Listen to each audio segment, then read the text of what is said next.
하였더라. 아멘. 2월 28일 금요일입니다. 오늘은 출애굽기 4장 1절부터 마지막 31절까지 말씀입니다. 모세, 하나님의 지팡이를 들다 라는 제목입니다. 모세, 하나님의 지팡이를 들다.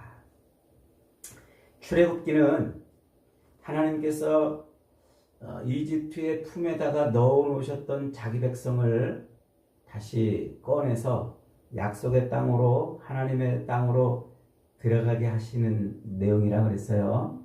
그래서 하나님께서 아브라함에게 창세기 15장에서 약속했던 그 13, 14절의 그 약속대로 하나님의 백성들, 그 백성들을 애굽의 품에 넣었다가 다시 그들을 약속의 땅으로 꺼내주시는 그런 내용이에요.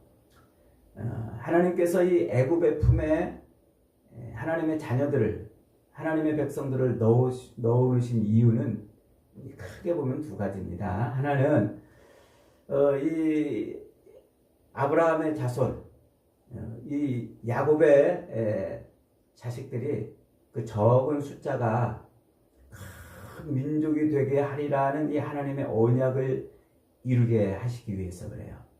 그러니까 이 야곱의 자식들이 다 해서 70여 명밖에 안 됐었잖아요.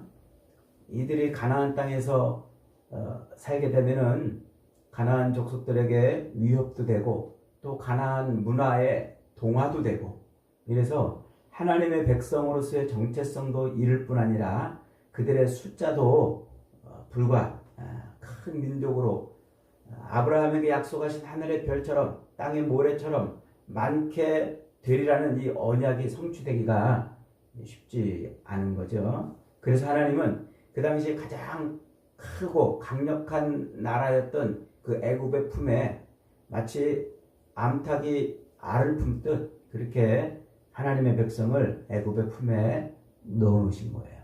그래서 출애굽기 1장에서 뭐라고 시작을 합니까? 이스라엘 백성들이 생육하고 번성하였다 이러면서 출애굽기가 시작이 된다고 그랬죠. 그 다음에 이제 두 번째는 그렇게 이 애굽의 품에 넣어놓았던 이스라엘 백성들을 꺼내셔서 약속의 땅으로 들어가게 하시는 바로 그 장면, 그것을 하나님께서 자기 백성을 구원하시는 그림으로 쓰시는 거예요. 그래서 죄악으로 상징되고 있는 그 애굽의 품에서 자기 백성들을 꺼내셔서 가나안 땅에 들어가게 하시는 그 그림이 예수 그리스도를 통해서 죄 가운데 빠져있던 우리를 건져내시는, 그래서 구원을 이루시는 바로 그 구원의 이야기를 만들어내시는 거라고 그랬습니다. 그래서 하나님께서는 이 출애굽, 역사적 이스라엘의 출애굽을 통해서 영적 이스라엘의 구원을 말해주려고 그러는 거예요. 그래서 이 구약의 역사, 이 구약의 역사와 신약의 모든 역사는 바로 이 두 이야기, 역사적 이스라엘, 이 땅에 실제로 존재했던 그 역사적 이스라엘의 이야기를 통해서 영적인 이스라엘의 이야기를 풀어가고 있는 거예요. 이 두 개가 서로 이렇게 계속 새끼줄 꼬여가듯이 이렇게 얽히고 설켜서 결국은 영적인 이스라엘의 완성된 구원을 말하는 것, 그 그림을 보여주는 게 바로 이 출애굽기라 그랬잖아요. 요걸 잊어버리면 안 돼요. 그래서 이 관점으로 이 출애굽기를 쭉 읽어가야 되고, 이 관점으로 구약의 역사나 신약의 모든 구원의 이야기를 들여다볼 수 있어야 돼요. 이게 전체 성경의 지금 흐름이라 이렇게 말할 수 있어요. 그러니까 하나님께서 아브라함의 자손인 그 야곱의 후손들을 애굽 땅에 넣어놓으시고 그들을 다시 건져내셔서 실제 가나안 땅에 들어가게 하시는 이 역사적 실제 이스라엘의 그 이야기를 통해서 영적인 이스라엘, 오늘 우리를 말하는 거죠. 이 영적인 이스라엘의 구원의 이야기를 이렇게 설명하는 거예요. 그래서 역사적 이스라엘은 이 영적 이스라엘의 모형이다, 이렇게 이제 신학적으로 표현을 합니다. 그래서 이 역사적 이스라엘의 그 이야기는 단순히 역사적 이스라엘의 이야기가 아니고 오늘 우리의 영적인 이스라엘에 대한 이야기인 거예요.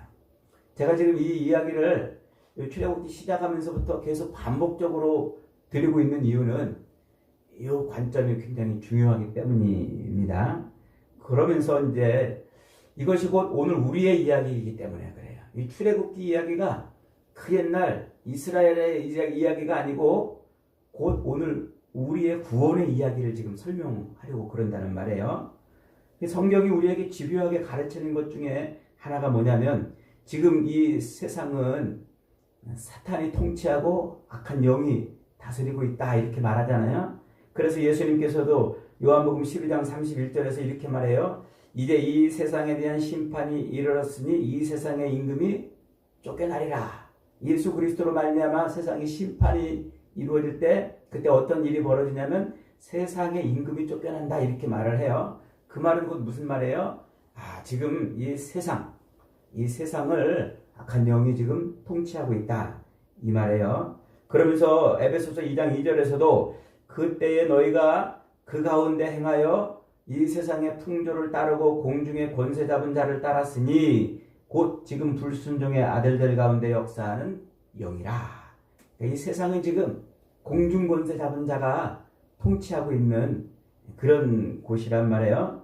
그래서 그곳에서 하나님이 어떻게 하는 거예요? 자기 백성을 끄집어 내신단 말이에요. 그래서 하나님의 그 약속의 초소로 들어가게 하시는 바로 그게 우리의 구원이고 그게 지금 출애굽기의 그림이라 이렇게 말을 하는 거예요. 그래서 이 출애굽기의 이야기는 그 옛날 역사적 이스라엘의 이야기가 아니고 오늘 우리 영적인 이스라엘에 대한 이야기인 거예요. 그래서 이 출애굽기는 영적인 싸움터, 영적인 전쟁을 우리에게 분명하게 소개를 해주고 있습니다. 자, 그런 이 관점으로 오늘 본문도 한번 들여다 보십시다. 오늘 본문은 애굽의 왕자로서 더 오를 곳이 없고 또 더 누릴 것이 없었던 모세가 그만 모든 것을 다 잃어버리고 미디안 광야에 가서 양치기로 40년을 살게 되죠. 그때 40년 동안 양치기로 살았던 그 모세에게 하나님이 찾아오십니다.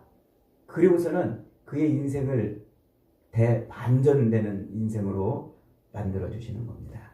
3장에서 하나님은 이 모세에게 왜 애굽을 나와야 하고 어떻게 나와야 할지를 친절하게 가르쳐 주셨죠. 하지만 모세는 하나님께서 자기를 부르셔서 자기 백성들을 끄집어내는 일을 하라 하신 그 명령을 순종하지를 않습니다.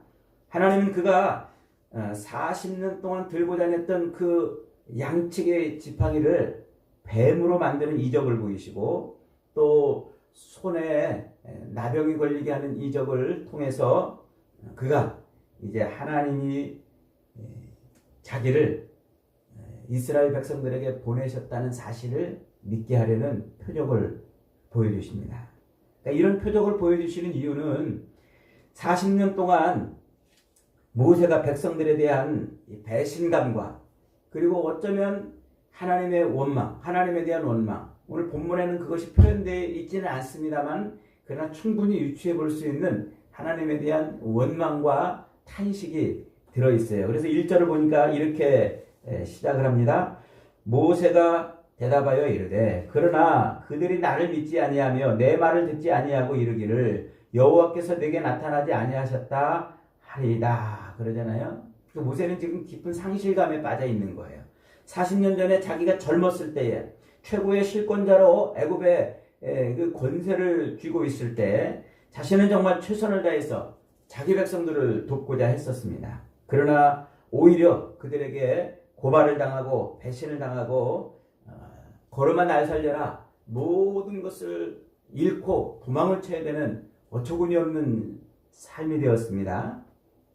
애굽의 왕자로서 누렸던 부와 권력을 한순간에 잃어야만 했고 또 백성들에게 배신을 당했다는 이 배신감에 눈물을 흘려야만 했습니다. 이렇게 그런 40년의 세월은 아직도 이 모세의 마음을 억누르고 있었고, 그로 하여금 지금 이 양치기로 광야를 떠돌아다니면서 살던 이 삶에 원망과 또 불평과 고통을 가져다 준 것이죠. 그러니까 지금 이 하나님의 말씀에 모세가 즉각 순종하지 아니하고 이런 핑계 저런 핑계를 대는 것은 백성들에 대한 원망과 배신감도 있지만, 하나님 그때는 뭐 하시고 이제 와서 뭘 어떻게 하겠다는 겁니까? 하는 하나님에 대한 원망도 지금 들어있는 것입니다. 그러면서 끝내 모세는 하나님이 이적을 보여주셨음에도 불구하고 저는 말도 잘못합니다. 보낼 만한 자를 보내소서 하면서 하나님의 말씀에 순종을 하지 않죠. 그러나 끝내 하나님께서는 그 모세로 하여금 마음의 상처도 치유해 주시고, 그리고 그에게 동역자인 아론, 형 아론을 붙여주시고, 그리고서는 다시 애굽으로 돌아갈 수 있도록 세워주세요. 19절 말씀에 여호와께서 미디안에서 모세에게 이르시되 애굽으로 돌아가라. 내 목숨을 노리던 자가 다 죽었느니라. 자기의 경쟁자였고 라이벌이었던 바로가, 자기 목숨을 찾던 바로가 죽었다고 알려줌으로써 이 한편에 이 두려움과 그리고 억울함과 그런 것이 깔려있던 이 모세의 마음을 지금 치유시켜주는 거죠. 그러면서 이제 드디어 가족들을 데리고 애굽으로 하나님의 말씀에 순종해서 그 명령대로 자기 백성들을 끄집어내기 위해서 애굽으로 돌아가는 그 모세의 모습을 오늘 본문 20절은 이렇게 표현하고 있습니다. 20절 같이 한번 읽어봅니다. 시작. 모세가 그의 아내와 아들들을 나귀에 태우고 애굽으로 돌아갔는데 모세가 하나님의 지팡이를 손에 잡았더라. 이렇게 말하고 있어요. 모세가 하나님의 지팡이를 잡았더라. 지금 모세가 붙들고 있는 이 지팡이가 진짜 하나님의 지팡이인가요? 이것은 모세의 지팡이였어요. 빈털터리로 애굽에서 나와서 그저 먹고 살기 위해서 양떼들을 치며 들고 다녔던 지팡이입니다. 그 지팡이는 어제나 오늘이나 똑같은 모세의 지팡이 그대로입니다. 거기다가 금을 입히거나 거기다가 쇠를 입히거나 특별한 장치를 하지도 않았습니다. 그저 양털이 묻고 양똥 냄새 나는 모세의 탄식과 땀과 눈물과 한숨이 서려 있는 바로 그 지팡이였던 것이죠. 그 지팡이는 모세의 직업이었고, 그 지팡이는 모세의 일상이었고, 그 지팡이는 모세의 양식을 가져다 주는 것이었습니다. 그러나 지금 모세의 지팡이는 더 이상 모세의 육신의 삶을 지탱해 주던 지팡이가 아니라고 지금 성경이 말하고 있는 거예요. 그래서 그 모세의 지팡이는 모세의 지팡이가 아니라 누구의 지팡이? 하나님의 지팡이라 지금 그렇게 말하고 있는 것입니다. 그래서 이 모세가 붙잡고 있는 이 지팡이는 더 이상 모세의 육신의 삶을 지탱해 주는 지팡이가 아니라 이제는 모세로 하여금 하나님의 삶을 사는 그런 인생으로 세워주는 지팡이인 거예요. 그래서 그 지팡이는 이제 곧 기적의 지팡이가 되지요. 그 지팡이를 들면 강이 피로 변합니다. 재앙들이 시작됩니다. 지팡이로 홍해를 치니까 홍해가 갈라졌습니다. 지팡이로 반석을 치니까 반석에서 물이 터졌습니다. 모세는 이제 그 지팡이 하나 들고 담대하게 도망 나왔던 애굽의 궁으로 들어갈 수가 있었던 것이죠. 그래서 하나님의 지팡이인 거예요. 육신에 먹을 양식을 위해서 자기 육신을 지탱하기 위해서 들고 다녔던 지팡이가 아니라 이제는 하나님의 일을 하는 하나님의 삶을 사는 그런 지팡이로 바뀌었다는 것이죠.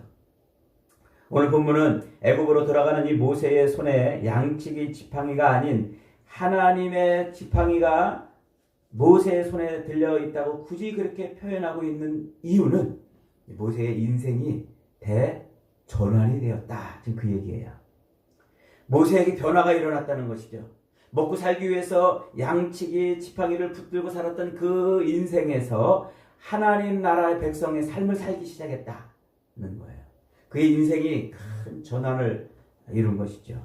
이집트 왕자여 장군으로 온갖 부귀영화를 누리며 세상 부러울 것이 없이 살던 사람이 어느 날 갑자기 죄수가 되고 어느 날 갑자기 역적이 되어서 애굽의 궁전으로부터 도망을 나와야 했던 그 모세가 이제는 40년이 지난 그의 삶에서 정말 그때보다도 40년 전에 인생에 큰 전환이 있던 것보다도 더 큰 전환이 지금 그의 인생에서 벌어지고 있다, 이렇게 말하는 거예요.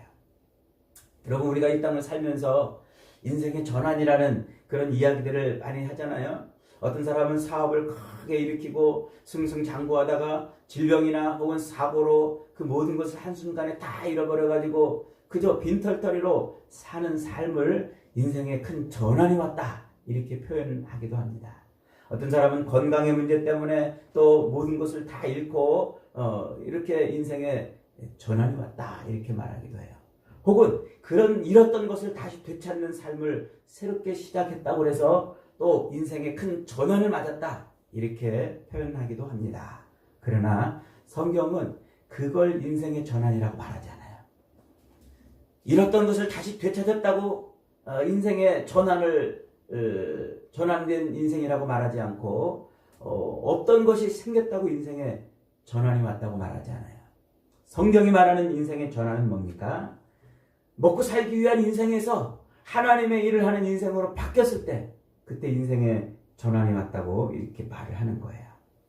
모세의 인생의 대전환은 40세에 그가 실수로 모든 가지고 있던 것을 다 잃어버려 쫄딱 망하는 그때가 인생의 대전환이 아니었습니다. 인생의 전환은 40년 동안 먹고 살기 위해서 의지하고 살던 그 붙들고 살던 지팡이 대신에 이제는 하나님의 일을 하는 그런 삶으로 인생이 바뀌었기 때문에 대전환이 왔다, 이렇게 말하는 것이죠. 이렇게 모세는 그의 인생에 큰 전환을 맞는데 이 전환은 세 가지 때문에 그런 거예요. 첫째로는 하나님에 대한 생각이 바뀌었어요. 하나님에 대한 생각. 모세는 마른 떨기나무 가운데서 불 붙어 있는 가운데 하나님을 만났습니다. 하나님의 음성을 들었습니다. 그곳에서 하나님 앞에 서 있는 자기의 모습을 본 거예요. 자기의 모습을 보면서 신비하고 놀라우신 하나님을 봤어요. 하나님은 스스로 계신 분이다. 스스로 계신 분이라는 것을 알았습니다. 지금까지 모세가 보아온 것처럼 세상 사람들이 지어냈던 우상과는 다른 그런 하나님을 지금 보았던 것이죠. 그러면서 동시에 이스라엘 백성들에게 약속하셨던 그 약속을 잊어버리지 않고 끝내 지키시려고 하시는 하나님을 본 겁니다. 모세의 마음에 꽉 차있던 의심과 원망이 그거 아니었습니까? 하나님 여지껏 뭐 하시고 이제 다 늙은 나를 들어서 뭘 하시겠다는 겁니까? 모세는 이런 원망과 의심으로 하나님 앞에 서 있었습니다. 그러나 하나님께서는 모세보다 더 이스라엘을 사랑했고 자기 백성의 눈물 한 방울 한 방울 신음소리 한마디까지 다 듣고 세고 계셨다는 것을 모세가 알았던 것이죠. 그렇게 하나님은 자기 백성을 구원할 계획과 방법까지 다 가지고 계시고 정확한 때에 자기 백성을 찾아오신 분이신 것을 모세가 경험을 한 겁니다. 둘째로 자기에 대한 생각이 또한 바뀌었습니다. 모세는 하나님과의 대면을 통해서 철저히 자기가 부인되기 시작합니다. 지금 하나님 앞에 서 있는 모세는 아무것도 아니었어요. 그저 약하고 그저 의심 많고 그저 절망하고 좌절할 수밖에 없는 죄인일 뿐이었습니다. 나이가 80이나 되었지만 아직도 철이 없었습니다. 아직도 속에 원망과 불평을 가지고 사는 그런 죄인일 뿐이었습니다. 어쩌면 그때까지도 모세는 자존심 하나로 버티며 살아왔는지도 모릅니다. 모세는 그 40년의 긴 세월 동안 자기 마음을 몰라준 백성들에 대한 이 어리석음과 원망과 배반으로 마음을 졸이고 있었던 것이죠. 그러나 전반전에 자기 인생을 자랑하던 그 인생이 끝나고 이제는 자기가 어떤 존재인가 깨닫게 되니까 그는 기꺼이 이제 자기 삶을 하나님의 일을 위해서 던지게 되는 것이죠.